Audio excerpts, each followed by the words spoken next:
Nelson Mandela a dit « Il n'y a aucune passion à jouer petit et à se contenter d'une vie inférieure à celle que vous êtes capable de vivre. » Maintenant, je suis sûr que dans vos expériences à l'école et en postulant à l'université, en choisissant votre majeur et en décidant de ce que vous voulez faire de la vie, je suis sûr que les gens vous ont dit de vous assurer d'avoir quelque chose sur quoi vous rabattre.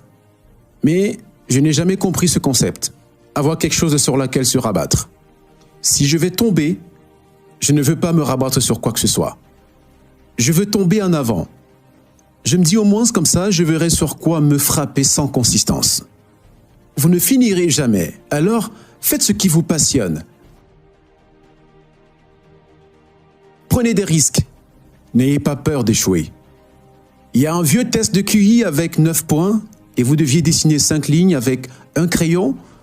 Dans ces 9 points, sans soulever le crayon. La seule manière de le faire est de sortir des sentiers battus. N'ayez pas peur de sortir des sentiers battus. N'ayez pas peur d'échouer grand, de rêver grand. Mais rappelez-vous, les rêves sans objectif sont juste des rêves. Reggie Jackson a été frappé 2600 fois dans sa carrière, le plus dans l'histoire du baseball. Mais vous n'entendez pas parler des barrages des gens. Rappelez-vous des circuits tombent vers l'avant. Thomas Edison a mené 1000 expériences ratées. Savez-vous, je ne le savais pas. Parce que la 1001e était l'ampoule. Chuter, chaque expérience ratée est un pas de plus vers le succès. Vous devez prendre des risques et je suis sûr que vous l'avez probablement déjà entendu, mais je vais vous expliquer pourquoi c'est important. Vous échouerez à un moment de votre vie, acceptez-le. Vous vous perdrez, vous serez embarrassé, vous passerez par des moments désagréables. Il n'y a aucun doute à se faire à propos de ceci. Et je sais que probablement ce n'est pas un message ordinaire pour une cérémonie de remise de diplôme que je suis en train de faire. Mais recevez-le ainsi, c'est inévitable. Dans une activité en cours, vous échouez. En tout début de ma carrière, j'ai été auditionné pour un rôle dans une comédie musicale de Broadway. C'était le rôle parfait pour moi, je me le disais. Malgré le fait que je ne pouvais pas chanter, je n'ai pas été retenu. Mais je n'ai pas reculé. Je suis allé me préparer pour les prochaines auditions. Et la prochaine audition, j'ai prié. J'ai prié et j'ai prié encore. Mais j'ai continué à échouer et à échouer. Mais ça n'avait pas d'importance parce que, vous savez quoi? Il y a un vieux dicton qui dit « Si tu traînes assez longtemps autour du salon de coiffure, tôt ou tard, tu auras besoin de te faire une coiffure. Donc, tu prendras une pause. » Et moi, j'ai pris une pause. L'année passée, j'ai fait un jeu appelé Clotus sur Broadway, mais voici l'énoncé. C'était dans la salle de conférence de la cour. C'était dans la même salle où j'ai raté ma première audition. 30 ans plus tôt. Le fait que chaque diplômé a aujourd'hui une formation et un talent pour réussir. Mais as-tu le cran pour échouer? Si tu n'échoues pas, tu n'es même pas en train d'essayer. Tu n'es pas en train d'essayer, je le redis encore. Si tu n'échoues pas, tu n'es même pas en train d'essayer. Pour avoir quelque chose que tu n'as jamais eu, tu dois faire ce que tu n'as jamais fait.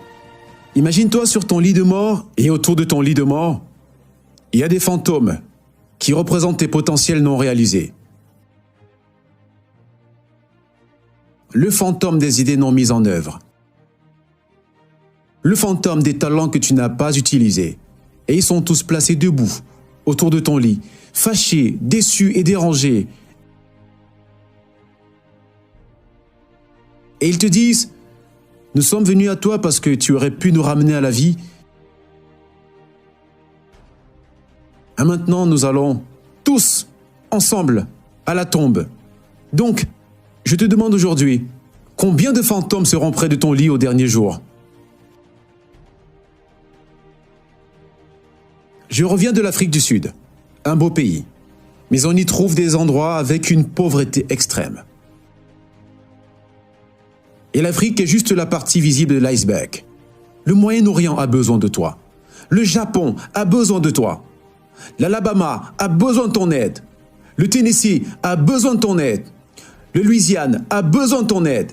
Philadelphie a besoin de ton aide. Le monde a besoin de beaucoup. Et nous en avons besoin de vous. Nous en avons vraiment besoin. Nous en avons besoin des jeunes. Je veux dire, je ne parle pas pour nous qui sommes déjà un peu vieux, mais nous en avons besoin de vous, les jeunes. Parce que rappelez-vous, tu dois sortir et tu dois donner tout ce que tu as. Que ce soit ton temps, ton talent, tes prières ou tes trésors. Ce que tu dois faire avec ce que tu as, je ne parle pas de combien tu as.